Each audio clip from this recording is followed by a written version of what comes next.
ముందు మేము పల్లీలను బాగా వేయించుకున్నాము.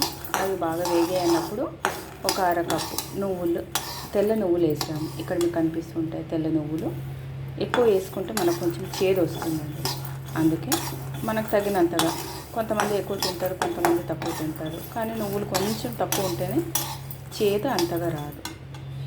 ఇవి కొంచెం వేగాయి అనుకున్నప్పుడు కాసేపు వదలాలి. చిటపటల సౌండ్ వస్తుంది కదా, అప్పుడు దాకా మెల్లంగా వేగనివ్వాలి.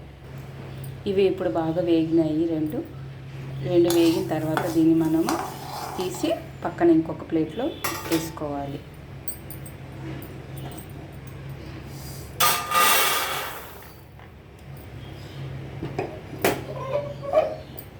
తర్వాత వచ్చేసి ఇది గురాళ్ళ పొడి అంటారు, గురాళ్ళ చట్నీ అంటారు. దీన్ని మామూలుగా ఉత్తర కర్ణాటక సైడ్ బాగా వాడతారండి. చూడ్డానికి సన్నగా మనకి సన్ఫ్లవర్ సీడ్స్ ఎట్లా ఉంటాయి అలా ఉంటుంది, నల్లగా ఉంటుంది. దాన్ని కూడా మనము దూరగా వేగనివ్వాలి.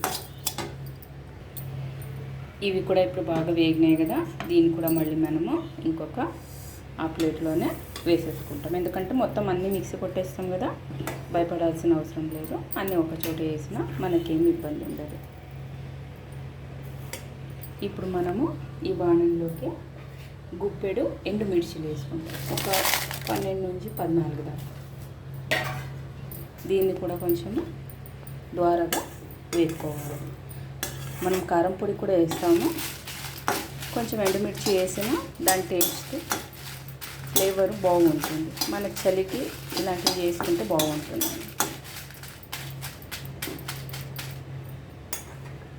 కాసేపు వదిలేసి చల్లారనిస్తాను.